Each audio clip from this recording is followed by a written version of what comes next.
ब्रह्मा का पिता है, कौन विष्णु की मां, शंकर का दादा कौन है, हमको दे बता। ये जानने के लिए कृपया सुनिए। जगत गुरु तत्वदर्शी संत रामपाल जी महाराज के अमृत वचन सर्व पवित्र धर्मों के पवित्र शास्त्रों के आधार पर। अब ये कंसेप्ट क्लियर हो जाएगा कि वो परमात्मा कौन है, कबीर देव है, वो क्या करता है, अच्छी आत्माओं को मिलता है आकर के। देखो फिर आगे देखते हैं। ऋग्वेद मंडल नंबर 9 सूक्त 82 का और मंत्र नंबर हम नीचे लेते हैं 1। इसमें क्या किया है कि सर्व उत्पादक प्रभु, सबकी रचना करने वाला, सबको उत्पन्न करने वाला परमात्मा, प्रकाश रूप, सद्गुणों की वृष्टि करने वाला, पापों को हरण करने वाला, वह राजा के समान, राजा के। देखो ये 269 पे पढ़ा हमने ना, कोई नकली नो कह देगा और पृष्ठ दिखा दिया होगा। ये 270 पे आ गए। पीछे लिखा था राजा के समान दर्शनीय है, देखने जोगा है, साकार है भगवान, वहाँ विराजमान है ऊपर के लोक में। वह पृथ्वी आदि लोकांतरों के चारों ओर शब्दमान हो रहा है। इसका अर्थ ये है कि वो पृथ्वी पर आकर ऊंचे स्वर में आवाज लगाकर ज्ञान देता है। फिर भी वह वर्णीय पुरुष को, श्रेष्ठ व्यक्ति को, श्रेष्ठ आत्मा को, जो दृढ़ भक्त है उसको पवित्र करता हुआ प्राप्त होता है। उसको मिलता है, कैसे मिलता है कि जिस प्रकार विद्युत आकाशीय बिजली सने वाले स्थानों को आधार बनाकर प्राप्त होती है, उसी प्रकार परमात्मा प्राप्त होता है। अब देखो उद्देश्य क्या लेकर आता है, यह देखो फिर ऋग्वेद मंडल नंबर 9 सूक्त 82 का मंत्र नंबर हम 2 पढ़ रहे हैं। पहला पढ़ लिया, हे परमात्मा, उपदेश करने की इच्छा से आप, ज्ञान देने की इच्छा से आप महापुरुषों को प्राप्त होते हो। महापुरुषों को प्राप्त होते हो, अच्छी आत्मा को प्राप्त होते हो, और आप अत्यंत गतिशील पदार्थ के समान हमारे आध्यात्मिक यज्ञ को प्राप्त होते हैं। आप, या फिर लिख दिया सर्वज्ञ, यहाँ लिखना था आप कबीर देव हैं, आप कबीर साहब हैं और शुद्ध स्वरूप हैं। हमारे पापों को दूर करके हे अमर परमात्मा, हे सोम, हमको सुख दें। अब ये सिद्ध हो गया कि वो परमात्मा सतलोक से चलकर आता है और यहाँ ज्ञान देने के उद्देश्य से वो अच्छी आत्माओं को मिलता है जो दृढ़ भक्त हैं, अत्यंत गतिशील पदार्थ के समान एकदम नीचे आते हैं। अब वो श्रेष्ठ आत्माओं को कैसे मिलते हैं, जैसे विद्युत बिजली किसी धातु विशेष पर आकर गिरती है। जैसे पहले कांसी धातु होती थी, कांसी, और उसकी थाली बेले होते थे। वर्षा के दिनों में जब बिजली कड़कती थी, हमारी दादी जी कहा करती थी कि इन थाली और बेलों को अंदर रख लो, बिजली कांसी की धातु पर अमूमन गिरती है। तो पुण्यात्माओं, वो परमात्मा उन्हीं महापुरुषों को मिलते हैं जो उनके कार्य को आगे सफल बनाने में सहयोग दें। पूरे विश्व के सामने डट जा खड़े होकर के मुझे नहीं मुचकाए, वो दृढ़ भक्त होते हैं। उनमें से कौन कौन है जिनको मिले? आदरणीय धर्मदास साहिब जी, आदरणीय मुलुकदास साहिब जी, आदरणीय नानक साहिब जी, आदरणीय दादू साहिब जी, आदरणीय गरीबदास साहिब जी, गांव छुड़ाने जिला दद्दर हरियाणा वाले, आदरणीय घीसा दास जी, गांव खेखड़ा जिला मेरठ उत्तर प्रदेश वाले। इन महापुरुषों को परमात्मा आकर मिले। वेद बताता है वो ऐसे आते हैं, अच्छी आत्माओं को मिलते हैं, उनको ज्ञान देते हैं, ज्ञान उपदेश करते हैं, तत्व ज्ञान बताते हैं। और वो कैसी लीला करते हैं देखना, वो कवियों की तरह आचरण करते हैं। 9वें अध्याय का ऋग्वेद मंडल नंबर 9 और सूक्त 94 का मंत्र 1 दिखाते हैं आपको, ये देखिएगा। ये है ऋग्वेद मंडल नंबर 9 और सूक्त 94 और इसका मंत्र नंबर 1, ये यहाँ से शुरू होता है। ये शब्द है कवियन वर्जम। कवियन वर्जम माने जाते हैं, विचरते हैं कवियों की तरह। यहाँ इन्होंने अनुवाद किया है, यहाँ अनुवाद किया है कि सूर्य के विषय में जैसे रश्मियाँ प्रकाशित करती हैं, उसी प्रकार मनुष्यों की बुद्धियाँ अपनी अपनी उत्कृष्ट शक्ति के विषय करती हैं।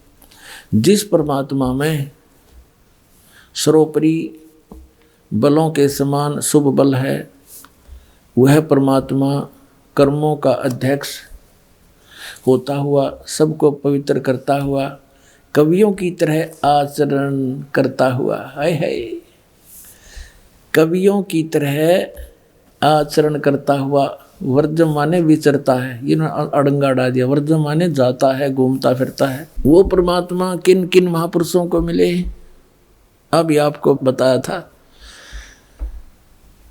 आदरणीय धर्मदास साहिब जी, हिंदू धर्म के जो लोक वेद के आधार पर ज्ञान प्राप्त, उस पर इतना आरूढ़ था कि बहुत समय तक परमात्मा के ज्ञान को स्वीकार नहीं किया। बहुत से प्रश्नोत्तरी की, तब जाकर वो बात समझ में आई। आदरणीय धर्मदास साहिब जी को परमात्मा मथुरा में मिले। मथुरा में वहाँ स्नान करने के लिए तीर्थों पर भ्रमण कर रहे थे। जैसा भी लोक वेद सुना हुआ था, रूपदास नाम के उनके गुरुजी से 68 तीर्थ, हरे राम हरे कृष्ण सीताराम राधे श्याम, राधे राधे श्याम मिला दे, इस तरह के मंत्र बता रखे थे। और एकादशी का व्रत, 68 तीर्थों की यात्रा कर ले बेटा, तू स्वर्ग में चला जाएगा। रूपदास जी ने ऐसा गाइड कर रखा था उस प्यारी आत्मा आदरणीय धर्मदास साहिब जी को। भगत धर्मदास जी मथुरा में गए हुए थे। वहां एक जिंदा महात्मा का रूप बनाकर के धर्मदास जी को मिले। धर्मदास जी से जाकर कहा, हे महात्मा जी, क्योंकि धर्मदास जी ने वेशभूषा बना रखी थी, एक महात्मा जैसा लगे था, माथे में तिलक ला रखा, कंठी पहन रखी। जाकर परमात्मा ने कहा, हे महात्मा जी, मैं भटक रहा हूँ भगवान के लिए, मुझे कहीं रास्ता नहीं मिला। बहुत से गुरु बनाए हैं, बहुत से संतों से मिला हूँ, मेरी संतुष्टि नहीं हुई, लेकिन ऐसा लगता है जैसे आपसे मुझे कुछ राहत मिलेगी। आप ये क्या पढ़ रहे थे? क्योंकि उसमें धर्मदास जी गीता जी का नित्य पाठ किया करता था। धर्मदास जी ने कहा कि मैंने गीता का पाठ किया है, हमारी पवित्र शास्त्र है ये। और जिंदा महात्मा मुसलमानों के अंदर एक फकीर होते हैं जो ऊपर से एक टोपा पहनते हैं काला सा, और एक ओवरकोट पहनते हैं काला ही, घुटनों से काफी नीचे तक एक कच्छा पहनते हैं। तो ऐसी वेशभूषा वाले को जिंदा महात्मा कहते हैं। तो कहा, हे महात्मा जी, मुझे ज्ञान बता दो, मैं तो भटक रहा हूँ। धर्मदास जी ने कहा था कि आप पहले गुरु बनाओ, गुरु के बिना मोक्ष नहीं होता। तो कबीर परमेश्वर जी ने कहा कि गुरु तो मैं बनाऊंगा, लेकिन मेरी शंका का समाधान हो, और आपको बना लूंगा गुरु में। पहले को तो पहले बना लेता हूँ, लेकिन शंका समाधान अवश्य चाहूंगा। धर्मदास साहिब जी ने कहा कि नहीं, गुरु जी तो मैं नहीं बन सकता, क्योंकि मुझे आदेश नहीं गुरु बनने का। आपको मैं अपने गुरु जी से नाम दिला दूंगा, बड़े पहुंचे हुए महात्मा है। तो परमात्मा ने उसे एक प्रश्न किया कि आप क्या नाम जाप करते हो? धर्मदास जी ने कहा कि हरे कृष्ण हरे राम, राम राम हरे हरे, कृष्ण कृष्ण हरे हरे, राधे श्याम राधे राधे श्याम मिला दे। ओम नमः शिवाय, ओम भगवते वासुदेव नमः। तो परमात्मा ने कहा कि आप गीता जी को पढ़ते हो? कहा जी। क्या गीता जी में ये मंत्र हैं? ना जी, ना जी। फिर क्या आप इन जाप कहाँ से क्यों कर रहे हो? 16वें अध्याय के 23वें श्लोक में लिखा, शास्त्रीय विधि को त्याग कर जो मनमाना आचरण करते हैं उनको कोई लाभ नहीं होता, ना उनका मोक्ष होता, ना उनको परम गति प्राप्त होती, ना कोई सुख होता। फिर किस लिए कर रहे हो? अब धर्मदास को याद थे वो श्लोक, गीता साथ लिए हुए था। वो समझ गया बात तो सही है, आप तो अवहेलना कर रहे हो भगवान के आदेश का, आप तो दोषी हो रहे हो। आप किसकी पूजा करते हो? गीता किसने बोला है? कि श्री कृष्ण जी ने बोला। धर्मदास जी ने कहा कि श्री कृष्ण जी ने गीता का ज्ञान दिया। परमात्मा ने कहा चल हम यही बात छोड़ देते हैं, बड़ी बात नहीं करते आगे। श्री कृष्ण जी ने गीता का ज्ञान दिया, आप श्री कृष्ण की पूजा करते हो। क्या श्री कृष्ण नाशवान है या अविनाशी है? धर्मदास जी कहते अविनाशी हैं, ये तो सर्वशक्तिमान है, इनके कोई जन्म मृत्यु नहीं होती। ब्रह्मा विष्णु महेश ये अजर व अमर है। तो परमात्मा ने उनसे कहा कि गीता अध्याय नंबर 4 के श्लोक नंबर 5 और 9 में, अध्याय 2 के 12 में, अध्याय 10 के 2 मंत्र में ये गीता ज्ञान दाता कहता अर्जुन तेरे मेरे बहुत जन्म हो चुके, तू नहीं जानता मैं जानता हूँ। फिर ये अविनाशी कैसे हुआ? 18वें अध्याय के 62वें श्लोक में किसी और परमात्मा की शरण में जाने को कहता है, उसकी शरण में परम शांति को, सनातन परम धाम को प्राप्त होगा।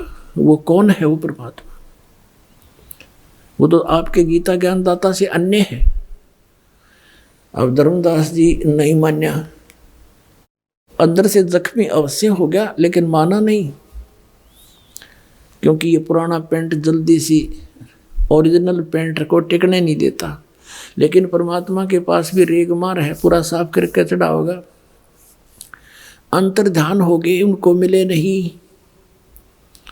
एकदम सामने से अंतर्ध्यान होते ही तो अक्का बक्का रह गया। तो ये भगवान ही तो फरिश्ता था, ये तो कोई देवता था, कोई ज्ञानी पुरुष था, कोई सिद्ध पुरुष था। देखो कितना सच्चा ज्ञान बता रहा है उसने। फिर बाद में सारे श्लोक देखे अपनी गीता में, रोज सारी रात करवट लेता रहा, ये भगवान अब के दर्शन दे दो, अब के दर्शन दे दो। कहने का भाव ये है दास का कि 2-3 ट्रिप में जाकर सेट होया धर्मदास, और फिर ऐसा हो गया पूरा संसार एक तरफ और धर्मदास जी एक तरफ। तो वो दृढ़ भक्त थे। इसी प्रकार आदरणीय नानक साहिब जी को परमात्मा मिले, पहले मिले अपने कबीर रूप में जाके, जो धानक रूप में, जुल्हा रूप में रहा करते थे काशी में। और आदरणीय नानक साहिब जी उसमें सुल्तानपुर शहर के अंदर अपनी बहन नानकी के घर पे, यानी वहाँ रहा करते थे। और सुल्तानपुर के नवाब के यहाँ मोदी खाने में नौकरी करते थे, क्योंकि उनके बहनोई श्री जयराम भी वहीं पर एक ऊंच पद पर विराजमान थे, नवाब के पास ही। उन्हीं की शनाख्त पर उनको वहाँ नौकरी मिली थी। प्रतिदिन स्नान करने के लिए 1-2 नौकर जाता था साथ में, श्री नानक साहिब जी जाते थे। बेई नदी सुल्तानपुर के साथ से ही बह रही है, वहाँ स्नान करने जाते थे।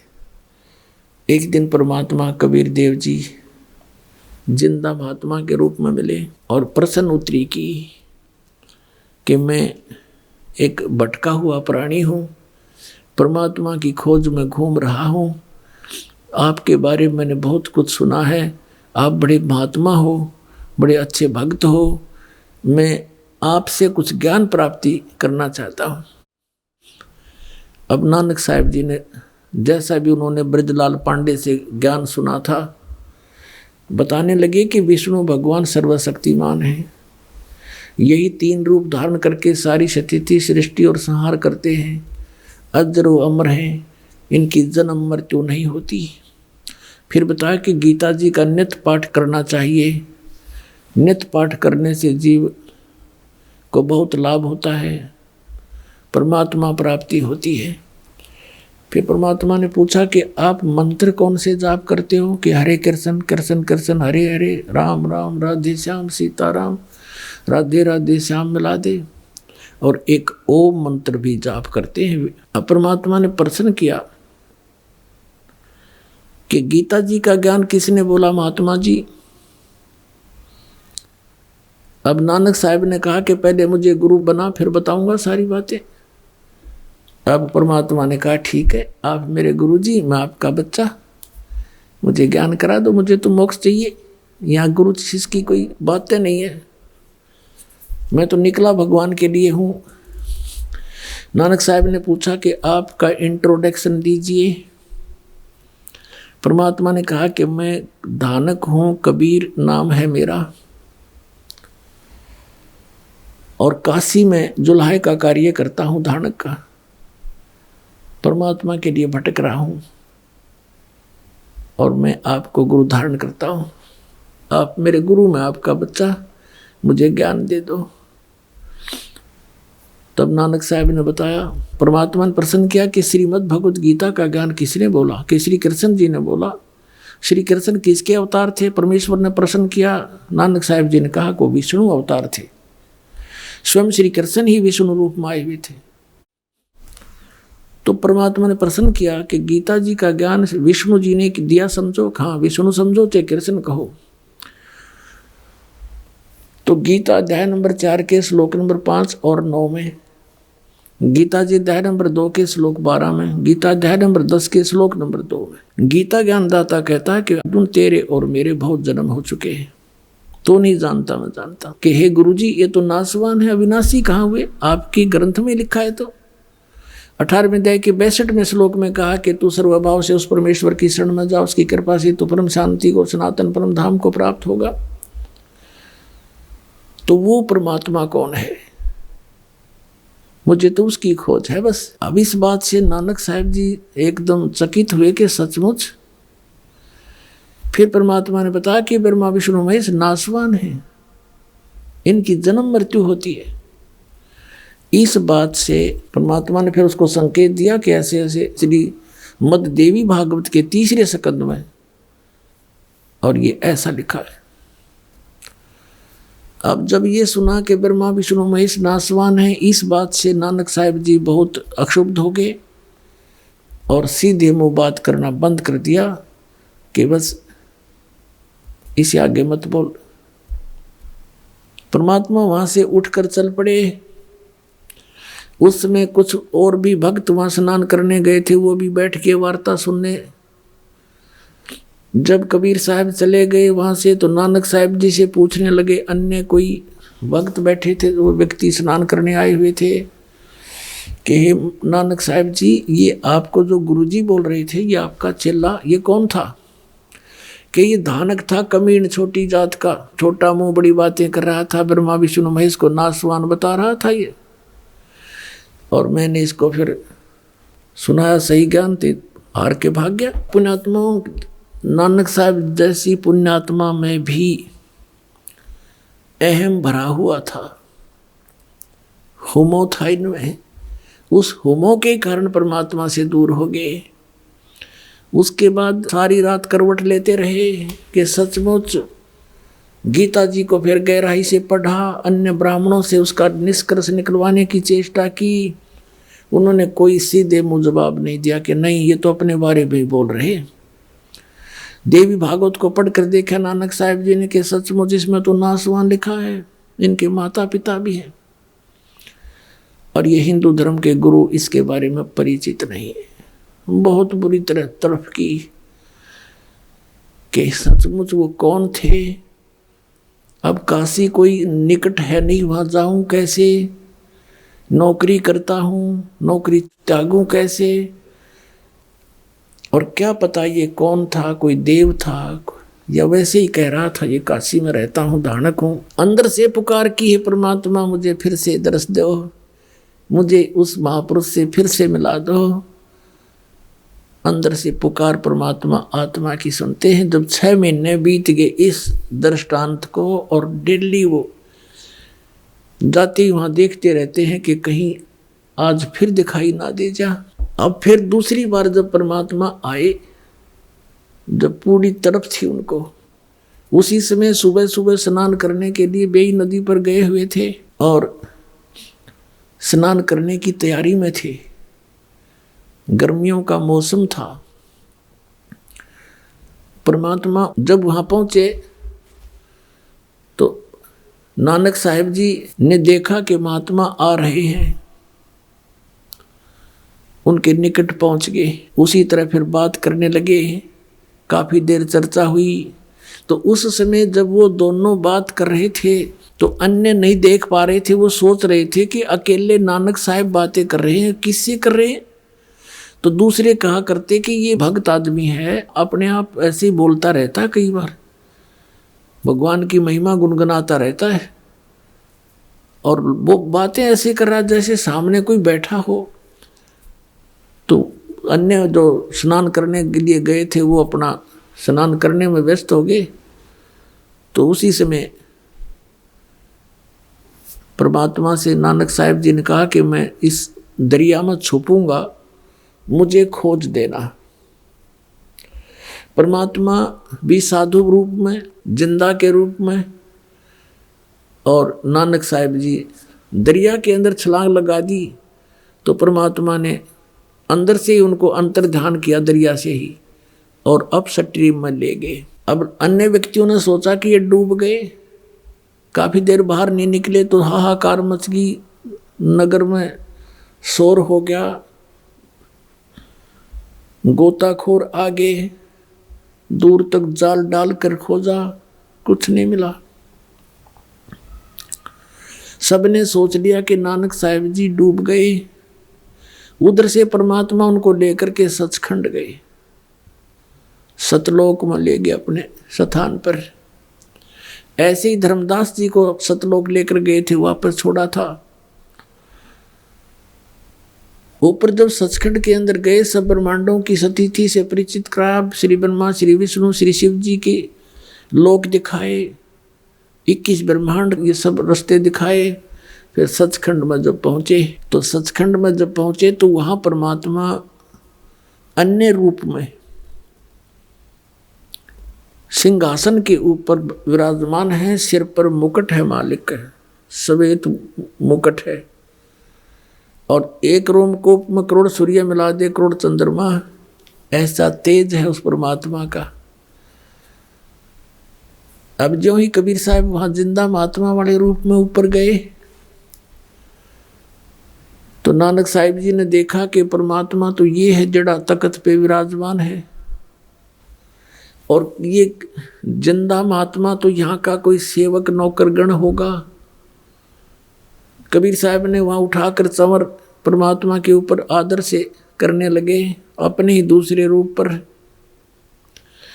नानक साहिब जी ने सोचा कि कबीर तो सचमुच ये जुल्हा, ये जो साधु है, जिंदा यहाँ का नौकर है, ये है रब जो तख्त पर बैठा। इतने में वो तख्त पर बैठा हुआ परमात्मा खड़े हुए, जिसके एक रोमकूप में करोड़ सूर्य करोड़ चंद्रमा मिला दे, इतनी रोशनी है। और जिंदा महात्मा वाले रूप में परमात्मा जो नीचे से गए थे वो तख्त पर बैठ के ओवरऑल कंट्रोलर के सिंहासन पर, और वो तेजो में शरीर जो था परमात्मा जिंदा वाले महात्मा पर चंवर करने लगा। अब नानक साहब जी असमंजस में पड़ गए, भी भगवान कौन सा इनमें। इतने में तेजों में शरीर जिंदा वाले महात्मा के शरीर में समा गए। उस ओवरऑल कंट्रोलर के रूप में ओनली कबीर परमेश्वर ही रह गए, जिंदा वाले महात्मा के रूप में विराजमान थे। चंवर अपने आप ऊपर घूम रहा था। तब परमेश्वर ने कहा वो अपनी प्यारी आत्मा दृढ़ भक्त श्री नानक साहब जी से, मैं अब वर्तमान में बनारस में, काशी शहर में, भारतवर्ष के अंदर एक धानक की भूमिका कर रहा हूँ, जुलाहे रूप में रहता हूँ, और वहाँ मैं सत संदेश दे रहा हूँ। और नानक साहब जी से कहा कि आपका ये स्थान है, आप यहाँ से गए हुए हो, और लगभग 60,000 जन्म तो आपके बहुत अच्छी भगत के रूप में हो चुके हैं, और तेरे जैसी अच्छी आत्मा भी वहाँ भटक रही है उन साधनाओं के करने से, तो आम जीव का क्या होगा बच्चा। तब नानक साहिब जी ने कहा कि भगवान सचमुच ये तो लोक ही अनोखा है, अजब लोक है ये तो, और मुझे यहीं रख लो प्रभु। तो परमात्मा ने कहा आप वापस जाइए। आप जब यहाँ से गए आप भक्ति युक्त थे, अब आप में भक्ति नहीं रही, आप उतना ही चार्ज होकर के वापस आओगे, उतना ही भक्ति युक्त होकर वापस आओगे। उतनी ही भक्ति के लिए तुम्हें जो तैयार करने के लिए, तुम्हारे अंदर भक्ति प्रवेश करने के लिए मेरे पास सतनाम और सार नाम है। जिन अन्य मंत्रों से आप 1 करोड़ जन्मों में भी भक्ति संग्रहित नहीं कर सकते, संचित नहीं कर सकते, आप थोड़े ही समय में मर्यादा में रहते हुए उस सतनाम और आदि नाम से आप इतनी भक्ति युक्त हो जाओगे, 1000 युग में भी नहीं हो, जन्मों में नहीं हो सकते जितना आप इन मंत्रों से थोड़े ही दिनों में, कुछ ही वर्षों में भक्ति युक्त हो जाओगे, यदि नियमित रहोगे तो। पुण्यात्मा, वो तो पहले पुण्यात्मा थे, भगवान पर विश्वास करते थे, संतों पर विश्वास करने वाले थे। उन्होंने उनके इसी वचन से समझ लिया कि सचमुच ऐसा कोई मंत्र है, और वो मंत्र, वो सतनाम मैं आपको दूंगा काशी शहर में, बनारस में, वहां आना। इस तरह फिर सारे ब्रह्मांड दिखाए, ब्रह्मा विष्णु महेश के लोक दिखाए। 3 दिन तक डिस्कस होती रही भगवान और उस प्यारी आत्मा की। तीसरे दिन उसी समय सुबह सुबह उस दरिया पर नानक साहिब जी को छोड़ दिया। शरीर में, शरीर कहीं छुपा रखा था। सुबह सुबह नानक साहिब उसी दरिया पर दिखाई दिए। अन्य जनता वहां स्नान करने के लिए गए हुए थे। सबने देखा कि नानक साहिब तो जीवित हैं, जीवित हो। खुशी की लहर दौड़ गई, सारा नगर देखने को दौड़ गया। बहन को पता लग गया कि मेरा भाई जीवित है, नहीं तो बुरा हाल हो गया था, रो रो के दौड़े आए सब। उसी दिन से नौकरी भी त्याग दी नवाब की। और पुण्यात्मा नौकरी पर एक दिन गए थे, जाकर के सबको सौदा लेने आए ना, सबको देने लगे 1 2 3, 13 से आगे गिनना भूल गए। 13 हे भगवान, यहाँ है नहीं कुछ भी, सब कुछ 13 करके सारा लुटा दिया खजाना। किसी ने शिकायत की नवाब को कि आपका खजाना आपके नौकर ने लुटा दिया, खाली कर दिया। और स्वयं वो वहाँ उस जिंदा वाला जैसे रूप में परमात्मा मिले थे, वैसा ही चोला पहन के, वेशभूषा बनाकर शमशान घाट पर जा बैठे। उधर से उस खजाने की जांच करवाई गई श्री जयराम जी की उपस्थिति में, जो श्री नानक साहिब जी के बहनोई थे, जिनके जमानत से, जिनकी शनाख्त से वो वहाँ नौकरी लगे थे। तो कहते हैं खजाने की जब जांच हुई तो 760 रुपये नानक साहिब जी के ही सरकार की तरफ एक्स्ट्रा प्राप्त हुए। उस नवाब ने अक्षमा याचना की और कहा बुला लो एक बार उनको, फिर से नौकरी ग्रहण कर ले। अब नानक साहिब जी ने वो सब पैसे वहीं छोड़ दिए और कहा मुझे नहीं चाहिए तेरी नौकरी, अब सच्ची सरकार की नौकरी करूँगा। कहने लगे मैं परमात्मा की खोज करूँगा, वो यही बनारस काशी में रहता, यही रहते हैं, पृथ्वी पर आए हुए हैं, मुझे मिले थे। कौन मिला था तुझे? कि मुझे सतपुरुष मिला था, सचखंड लेकर गया था, और उसकी खोज करूँगा मैं, मुझे सतनाम प्राप्त करना है। अब इसी प्रकार आदरणीय गरीबदास साहिब जी को परमात्मा मिले थे। गांव छुड़ानी के खेतों में गौ चरा रहे थे, जिंदा महात्मा का रूप बनाकर वहाँ आए। 10 वर्ष के बालक थे गरीबदास जी, गौ चरा रहे थे, और भी कुछ पाली ग्वाले साथ में थे। उनको भी फिर परमात्मा सचखंड लेकर गए थे। उनको शाम को वापस छोड़ दिया था, 10 बजे ले गए थे, शाम के 8 बजे वापस छोड़ दिया था। उनका अंतिम संस्कार करने लगे थे मृत समझकर, तब वापस आ गए थे। और आते ही ये अमृतवाणी बोलनी शुरू कर दी थी। क्या बताया उन्होंने भी? हम सुल्तानी नानक तारे दादों को उपदेश दिया, जात जुलाहा भेद न पाया वो काशी माहे कबीर हुआ। आदरणीय गरीबदास साहिब जी ने क्या कहा है कि झांकी वेख कबीर की, नानक की तीवा, वह सिखों के गल पड़ी, इब कौन छुटावेता। कि झांकी वेख कबीर की, झांकी माने वो नज़ारा सचखंड का। जैसे आप 26 जनवरी पर देखते हो भारतवर्ष में झांकियाँ निकलती हैं, ये हरियाणा प्रांत की झांकी है, ये पंजाब प्रांत की झांकी है। इसमें ऐसा अपने अपने जो मॉडल बना करके प्रदर्शन किए जाते हैं। तो कहते हैं आदरणीय गरीबदास साहब जी कहते हैं, झांकी वेख कबीर की नानक कीती वाह, वाहे गुरु वाहे गुरु वाहे, कि वाह गुरु तेरी वाह तेरी, के सतनाम बिना मोक्ष नहीं, सतनाम का हम आस पास भी नहीं। अब उस महात्मा ने, उस महान आत्मा ने इस मंत्र के प्राप्त होने की कितनी खुशी मनाई और कितनी सराहना की अपने गुरुदेव के प्रति, यानी परमात्मा के प्रति। और आपको तो इतनी आसानी से मिल रहा है, आप इसकी कदर नहीं जानते। ये सतनाम आज तक केवल इन चंद महात्माओं को मिला था, उसके बाद इनको बैन कर दिया था कि बताना नहीं। अभी परमात्मा ने इनसे कह दिया था, प्रतिज्ञा दिला दी थी कि तुम जाप करो इस सतनाम का, 2 अक्षर का ये सतनाम। इसमें एक ओम मंत्र है, एक तत् है, ओम ब्रह्म का सरपुरुष का, और तत् ये अक्षर पुरुष का, और सत जैसे गीता जी अध्याय नंबर 17 के श्लोक 23 में आपने सुना, ओम तत्सत इति निर्देश है ब्रह्मण त्रिविध समर्थ। वो सच्चिदानंद घन परमात्मा के पाने का, सतलोक में जाने का 3 मंत्र का जाप है। तो इसके बारे में गीता ज्ञानदाता भी अनभिज्ञ है।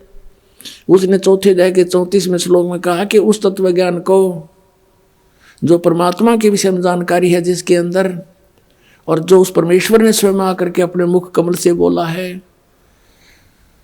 उसमें है वो सब ज्ञान। उस ज्ञान को तू तत्वदर्शी संतों के पास जाकर समझ। वो तत्वदर्शी संत तुझे उस परमात्म तत्व का ज्ञान कराएंगे। तो गीता ज्ञानदाता ने भी नहीं पता, सांकेतिक है ये। अब ये 2 अक्षर का ओम और सत, ये मिलकर बनता है सतनाम। और सार नाम, वो आदि नाम भी कहते हैं उसको, सार नाम भी कहते हैं। और जब तक वो नहीं मिलेगा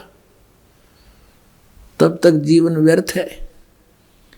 तो इस बात से नानक साहिब जी बहुत परिचित हुए अच्छी तरह। फिर उन्होंने वाहेगुरु सतनाम श्री वाहेगुरु, सतनाम श्री वाहेगुरु। अपने आत्माओं, पवित्र सिख समाज इस बात को मानने को तैयार नहीं है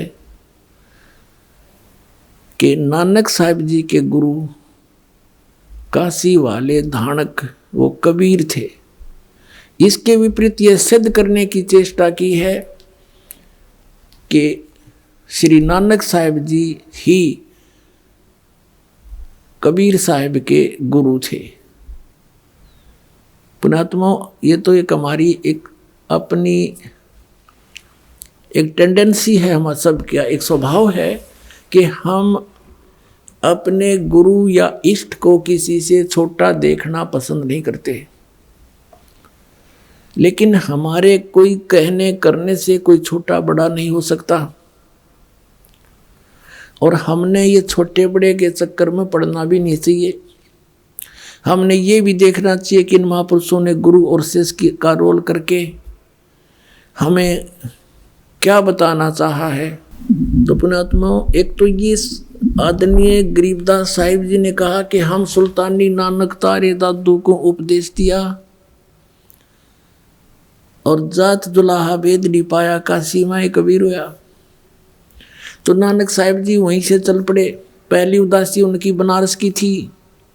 रास्ते में बहुत से सिद्धों से, महापुरुषों से, मंडलेश्वरों से चर्चा की और पूछा कि क्या ब्रह्मा विष्णु महेश के माता पिता कौन हैं। सभी ने कहा ये अजर व अमर हैं। तो वहीं से चल पड़ते थे कि नहीं, यहाँ भी नहीं है उस ज्ञान का देने वाला कोई।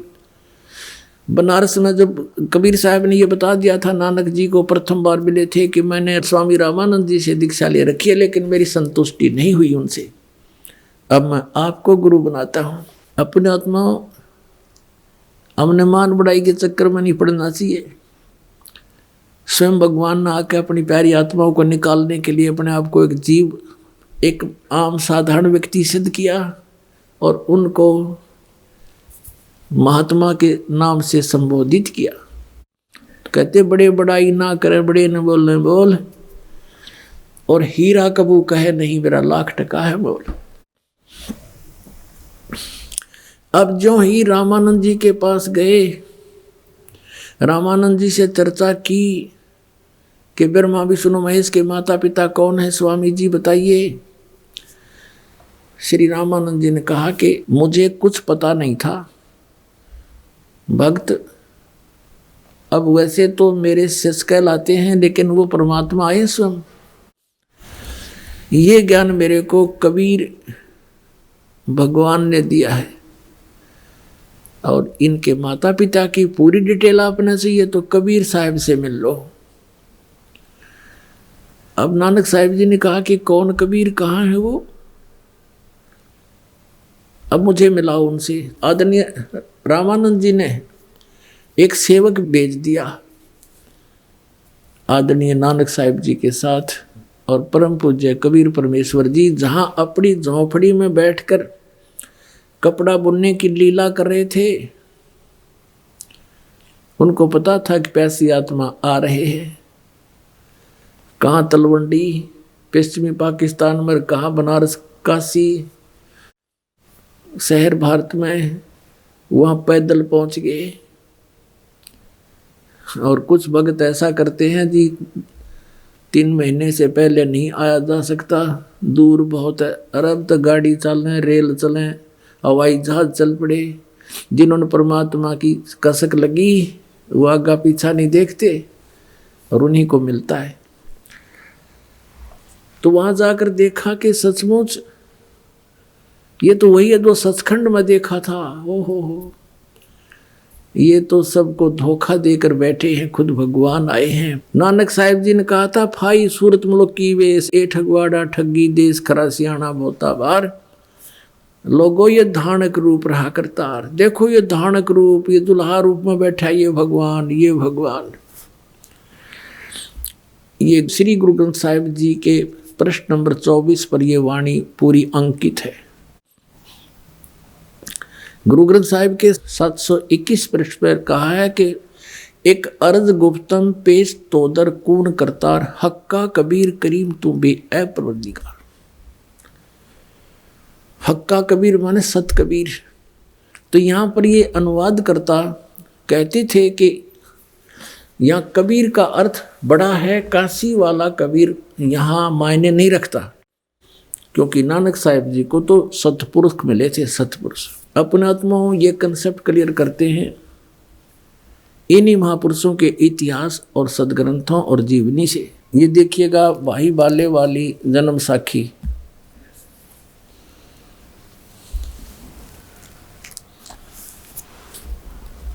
Doctor Jawahar Singh Kripal Singh and company, इसके ये प्रकाशक हैं। ये है ई जन्म साखी, अज तक छप चुकिया नालों वड्डी है, सब तो वड्डी ते पुरातन है, भाई बाले वाली जन्म साखी। श्री गुरु नानक साहिब देव जी दी पंजे साहिब दी साखी ते 10 पातशाह दे जीवन समेत मुकम्मल साखियां हन। Doctor Jawahar Singh Kripal Singh and company, प्रकाशक पुस्तकां वाले, गली नंबर 8, बाग रामानंद, अमृतसर। अब इसमें आपको दिखाते हैं 252 पृष्ठ पर, ये 251 पृष्ठ पे है। ये सीधा नाल गोष्ठी हुई, तो यहाँ है साखी होर चली, आगे साखी होर चली, यहाँ से चला है। अभी 251 पृष्ठ पे हम देख रहे हैं सिद्धा नाल गोष्ठी हुई। मर्दाना ने कहा कि मर्दाना जी आख्या जी तू ता निरंकार है, तू तो खुद परमात्मा है, आगे ता कोई भी ना ही आपके आगे कोई नहीं ठहर सकता, सभी भस्म हो जाते हैं। ता गुरु नानक जी वचन कीता मर्दाना, असानू करतार ने ऐसा वड्डा गुरु मिलाया है। है इस तरह सिद्ध हो गया कि जो गुरु मिले हैं श्री नानक साहिब जी को, वो करतार ने मिलाए, भगवान ने मिलाए, यानी इनका गुरु जी था। ये कंसेप्ट हुआ क्लियर। आगे देखो, असानू करतार ने एडा वड्डा गुरु मिलाया है, जो करतार थी असाडी दृष्टि विच तले नहीं आउंदा, यानी परमात्मा से कम नहीं और उसकी कृपा बिना हमें वो दिखाई नहीं देता। तो यहाँ फिर आगे चले यह साखी होर चली, ये साखी होर चली। इसमें फिर आगे मर्दाना ने पूछा, ये मीना पर्वत की साखी है, 252 पृष्ठ पे सिद्धा नाल गोष्ठी हुई। ता फिर मर्दाना पूछिया, जी तुसानू जो गुरु मिलिया सी उसका नाम की है? ता गुरु नानक जी की हा मर्दाना, उसका नाम बाबा जिंदा अखदे हन। जहाँ तोड़ी जल और पवन है उसदे हुक्म विच चलदे हन, अते अग्नि और मिट्टी ए भी उसदे आगे आखे विच हन। और जिस ताही बाबा जिंदा मिलेगा उस ताही बाबा आखना चाहिए, होरस ताही बाबा नहीं आखना। यानी सबका दादा ओए है और किसी को दादा भी मत कह दिए, सबका बाबा वही है। ता मर्दाने कि हाँ गुरु जी असी भी तो तुहाडे नाल सी फिरदे आहे ते तुसानू कद मिलिया है? ता गुरु नानक जी की हा मर्दाना, अजय तू असा थी नहीं आया से, तुम्हारे साथ नहीं था। जद असी मिलन गए से ता मर्दाने किहा, जी कद गए से? ता गुरु जी किहा, जद सुल्तानपुर विच डुबकी लाई सी। सुल्तानपुर में दरिया में डुबकी लाई सी। तब मर्दाने असी 3 दिन उसे पासे रहे से, 3 दिन उसी के पास रहे थे। मर्दाना भाई बाला जानते हैं, मर्दाना वो ऐसा गुरु है जो जिसकी सता संपूर्ण जगत नू आसरा दे रही है। अते मर्दाना जिंदा उसनों कहते हन जो काल के वश ना होए, अथों काल उसदे वश होई। ता मर्दाना की हाजी उसदा रंग की है अते उसदा आसन किथे है? ता गुरु जी की हा मर्दाना उसदा रंग लाल है, पर उस लाली नाल कोई भी लाली मिलदी नहीं। अते उसदे रोम स्वर्ण दे रंग दे हन, सोने कैसे रंग है, पर उन्हां दे नाल सोना भी दख नहीं देंदा है। अब इसे सिद्ध हो गया कि उनको बेई नदी में जब डुबकी लगाई तब उनको गुरु मिला। अब और दिखाते हैं आपको, कंसेप्ट क्लियर करते हैं। ये है प्राण संगली और ये कहाँ से छपी है? प्राण संगली प्रथम भाग ये यहाँ से छप, प्रकाशक है बेलविडियर प्रिंटिंग वर्क्स। ये 56A/13 मोतीलाल नेहरू रोड इलाहाबाद। इसके संपादक कौन है? तो संत संपूर्ण सिंह जी। ये देखिएगा, गुरुमुख जनों का सेवा विलासी सटीपन उल्थाकार संपूर्ण सिंह तरनतारण पंजाब से। और इसके देखो 15वें पृष्ठ पे नानक साहिब का जीवन चरित्र, जीवन चरित्र है ये 15 पृष्ठ पे देखिएगा नीचे। संवत 1554 में गुरुजी एक दिन नियमानुसार पहर रात रहे सेवक के साथ बेई नदी पर स्नान करने को गए तो वहाँ एक साधु से भेंट हुई जिसने चेताया कि बाबा नानक जी तुम किस काम के लिए इस संसार में भेजे गए हो? तुम्हारे लिए सच्चे दरबार से क्या आज्ञा है और क्या कर रहे हो? इस पर गुरुजी उस साधु के साथ बेई नदी में घुसकर और 3 दिन तक गुप्त रहे।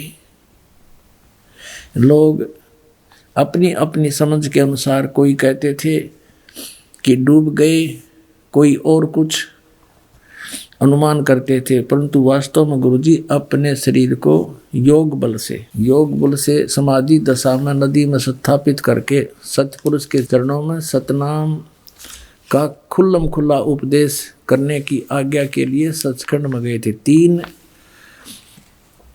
दिन पीछे जब वह नदी से निकले तो मोदी खाने में जाकर सब सामग्री सीधा साधुओं और भूखों को लुटा दिया। अब कहने का भाव ये है कि इनको कौन मिले थे, उन्होंने कंसेप्ट क्लियर कर दिया कि मुझे एक साधु मिला था। अब आपको हिंदी में भी दिखाते हैं, ये देखिएगा, ये हिंदी वाली है, ये भाई बाले वाली जन्म साखी, और ये कहाँ से छपी है, भाई चतर सिंह जीवन सिंह अमृतसर तक। भाई बाले वाली श्री गुरु नानक देव जी की जन्म साखी, ये यहाँ से छपी अमृतसर से। ये इधर भी देखेंगे, ये भाई चतर सिंह जीवन सिंह बाजार माई सेवा अमृतसर, यहाँ से। यहाँ पृष्ठ नंबर 197 पे काजी रुकन दीन सूरा था, उसके साथ वार्ता हो रही है नानक जी की। नानक आखे रुकन दीन सच्चा सुनो जवाब, चारों कूट सलाम कर ता तू ही होए सवाब। अब 198 पे कहते हैं, खालक आदम सिरजिया आलम बड़ा कबीर, और कायम दायम कुदरती सिर पीरां दे पीर। अब देखो यहाँ आलम बड़ा कबीर और सब पीरां दे पीर, सिर पीरां दे पीर, इसका अर्थ ही सीधा सा हो गया। अगर यहाँ कबीर का अर्थ कोई बड़ा करता है गुरु ग्रंथ साहिब में 721 पृष्ठ वाले को, तो उसको यहाँ भी देखना चाहिएगा। नानक साहिब जी ने ये कंसेप्ट क्लियर कर दिया, वड्डा अलग लिखा है, कबीर अलग लिखा है। जिस खालक यानी परमात्मा ने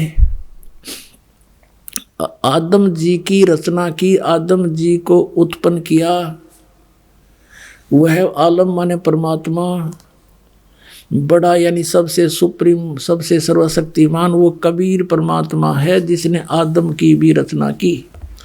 और कायम दायम कुदरती, और वही गुरु रूप में सिर पीरों के पीर, वही गुरु रूप में यहाँ आता है। अब कहते हैं, सजदे करे खुदाई नू आलम बड़ा कबीर, निमदा चारों कोट को जानन पीर फकीर। चारों कोट में घूमता है वो परमात्मा, और वो आलम बड़ा, ये सजदे है, सजदे करे खुदाई नो आलम बड़ा कबीर। अब इन सभी प्रश्नों से ये स्पष्ट हो गया कि कबीर परमात्मा धानक रूप रहा करता, ये श्री नानक देव जी के गुरु जी भी हैं और ये पूर्ण परमात्मा भी है। श्री गुरु ग्रंथ साहिब के 721 पृष्ठ पे लिखा है कि नीच जात परदेसी मेरा, खिन आवे तिल जावे, और जाकी संगत नानक रहंदा, और क्यों कर मोड़ा पावे। जैसे आप जी ने ऋग्वेद मंडल नंबर 9 सूक्त नंबर 86 मंत्र 26 और 27, ऋग्वेद मंडल नंबर 9 सूक्त नंबर 82 मंत्र 1 और 2 में, ऋग्वेद मंडल नंबर 9 सूक्त 94 के मंत्र 1 में आपने देखा कि वो सदग्रंथ क्या बता रहे हैं कि वो परमात्मा ऊपर रहता सचखंड में, वहाँ से एक बिजली जैसी बहुत तीव्रगामी, बहुत तेज चलने वाले पदार्थ के समान यहाँ आता है, अच्छी आत्माओं को मिलता है, उनको सत उपदेश दृढ़ाता है, उनको सच्चा ज्ञान देता। अब ये भी नानक साहिब जी ने कंसेप्ट क्लियर कर दिया कि जब ये सचखंड में गए, उस सतलोक में प्रकाश है बहुत, वो स्वयं प्रकाशित है, और वहाँ उस प्रकाश के अंदर एक निरंकार भगवान बैठा है। देखिएगा, ये है सचखंड की साखी 309 पृष्ठ पे। यहाँ क्या लिखा है कि फिर गुरुजी उस स्थान पर पहुंचे जहाँ महान प्रकाश है, और प्रकाश रूपी सिंहासन पर निरंकार स्वयं विराजे हैं। अब देखो, उसमें प्रकाश है और प्रकाश रूप सिंहासन पर निरंकार स्वयं विराजे हैं, यानी वो लोक भी प्रकाश में है और परमात्मा भी प्रकाश में है और सिंहासन पर विराजमान है। और देवी देवता अवतार अपने अपने हाथ बांधे हुए आज्ञा की प्रतीक्षा में खड़े हैं। वह प्रकाश लाखों चंद्रमाओं के प्रकाशों से परम सुखदायक शीतल प्रकाश है। तब गुरुजी ने वहां स्तुति की। विष्णु जी की उपस्थिति में वह स्थान परम रम्य हो रहा था। तब भगवान ने प्रेम से कहा, आओ नानक देव, तुम तो सदैव मुझ में मिले हुए हो, तुम में और मुझ में कोई अंतर नहीं है। तुमको सतनाम के उपदेशार्थ संसार में भेजा है। तब गुरुजी ने कहा कि हे सर्वज्ञ, जहाँ आपकी आज्ञा थी वहाँ सतनाम का प्रकाश मैंने किया है, और जहाँ जो आज्ञा होगी वहाँ मैं पूर्ण करूँगा। यह कहकर गुरुजी ने शब्द कहा। अब इस बात को समझना है कि इसमें जब कोई वार्ता हुई है भगवान की, जहाँ आपकी आज्ञा थी वहाँ सतनाम का प्रकाश मैंने किया है, और जहाँ आपकी आज्ञा होगी वहीं पूर्ण करूँगा। इससे सिद्ध हो गया कि श्री नानक जी को भी परमात्मा ने स्पष्ट शब्दों में मना किया था कि इस सतनाम को अभी किसी को बताना नहीं, जो 2 अक्षर का। पुण्यात्माओं, ये तो स्पष्ट हो गया, कबीर इज गॉड।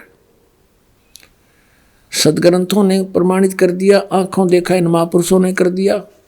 क्योंकि गरीबदास साहिब जी की जो लीला है वो बहुत लेटेस्ट है। उन्होंने जो वाणी लिखी है वह संपूर्ण हमारे पास उपलब्ध है। और कबीर सागर में परमात्मा ने स्पष्ट किया है कि संवत 1775 होई, तादन प्रेम प्रगटै जग सोई, और बर में पंथ प्रगट हो मेरी वाणी। 12वां पंथ गरीबदास जी के पंथ में मेरी महिमा की वाणी पुनः फिर प्रकट करवाऊंगा, ताकि पहले कबीर सागर में इन काल के दूतों ने जो कुछ मिलावट कर दी, काट पीट कर दी, वो इससे पुष्ट हो जाएगी। तो इसलिए आदरणीय गरीबदास साहिब जी ने स्पष्ट कर दिया कि हम सुल्तानी नानक तारे और दादू को उपदेश दिया, जात जुला भेद नहीं पाया, कासीमा कबीर हुआ। और ये भी स्पष्ट कर दिया नानक साहिब जी ने कि भाई सूरत मुल्क की वेश ए ठगवाड़ा ठगी देश, खरा सियाणा बहुता बार, ये धारणक रूप रहा करता। और फिर ये भी बता दिया कि मुझे परमात्मा ने एक इतना बड़ा गुरु मिला है जिसने सब ज्ञान मुझे दिया, और परमात्मा के तुल्य है वो, उसमें और भगवान में कोई अंतर नहीं है। और फिर ये भी स्पष्ट हो गया कि वो जिंदा बाबा के रूप में मुझे मिला था, 3 दिन उसी के साथ रहा था। अब उसने कौन सा सतनाम दिया था, वो 2 अक्षर का कौन सा मंत्र है। नानक साहब ने कहा कि जे तू पढ़ा बिंदो अक्षर बिंदो नावा। पंडित को कहते हैं, हे पंडित, यदि तू इन 2 अक्षर, इन 2 नाम के बगैर कोई जाप करता है, ते चारों वेद गीता को घोटे बैठा है, कुछ भी तुझे लाभ होने वाला नहीं है। तो कबीर परमेश्वर ने भी कहा है कि कबीर 2 अक्षर 2 भाग होगा खसम तलेगा राख। ये 2 मंत्र जाप करण के हैं। और कुछ अनाड़ी कहते हैं ये जाप करण के नहीं, ये तो साधना करण के। साधना क्या की होगी बताओ? नाम के जाप की साधना होती है, और कोई हठ योग करना होता है इसमें। अब आपको दिखाते हैं वो कौन सा मंत्र है 2 अक्षर का, ये देखिएगा। ये वही है पंजाबी भाषा वाली, पंजाबी लैंग्वेज में साखी। इसके हम समुद्र की साखी पर आते हैं 547 पृष्ठ पे। यह है समुद्र की साखी, पृष्ठ नंबर 547 पर। बाला संधु वाच, बालाजी कहते हैं गुरु अंगद देव जी, जो नानक साहब जी के तुरंत बाद गद्दी पर विराजमान हुए, दूसरे गुरु जी बोले जाते हैं। ताते हैं गुरु अंगद जी, जद गुरु नानक देव जी अजीते पासों विद्या हुए, ता मर्दान ने किहा सच्चे पातशाह जी, असी समंदर ता देखिया पर लंका ना देखी, जिथे रामचंद्र जी चढ़ाई कीती है। ता गुरु नानक जी किहा चलो भाई बाला ते मर्दाना, तुहानू रंज नहीं करना, आँखी मीटो, आँखें बंद करो। जा आँखी मीट के खोलिया ता समंदर दे कंडे यानी किनारे जा खड़े हुए, ते आखन लगे बाला ते मर्दाना मेरे पीछे पीछे चले आओ। मुखों वाहिगुरु वाहिगुरु कहिंदे आओ, ते आगे आगे गुरु जी तुर पे जैसे धरती ऊपर तुरदे सन, उसी तरह समंदर ऊपर तुर पे जा चले। जावण ते पीछे बाला ते मर्दाना जावण, ता मर्दाने विचार कीती कि गुरु नानक देव जी ओम सोहम जप दे जांदे हन, ते मर्दाना भी ओम सोहम लगा जपण, ते लगा गोते खावण, ता गुरु नानक देव जी देखण, ता मर्दाना गोते खांदा है। ता गुरु नानक देव जी कहा मर्दाना गुरु जी करनी वल नहीं देखना, गुरुदेव वचना पर चलना चाहिए। तू मर्दाना ओए आँख जो असा आखिया है, ता मर्दाना फिर लगा वाहि गुरु कहने, ता फिर जल ऊपर वैसे ही तुरन लगा। अपने आत्मा आपको दिन में भी बताया था कि परमात्मा ने सभी महापुरुषों से इनसे कह दिया था कि अभी ये सतनाम सार्वजनिक मत करना, यदि तुमने अभी इसको सार्वजनिक कर दिया तो पिछली पीढ़ी वाले हंस पार नहीं हो पाओगे। जो ये पीढ़ी, इसके लिए सारा कुछ खेल हो रहा था। तुम इसका जाप करते रहना, लेकिन इस पिछली पीढ़ी तक इसको किसी को सार्वजनिक नहीं करना। अब इन महापुरुषों के लिए आदेश था किसी को बताना नहीं। ये भी कंपलसरी था कि इन्होंने ये एफिडेविट बनाना था कि हम ये जाप किया करते थे, इससे हमारा मोक्ष हुआ।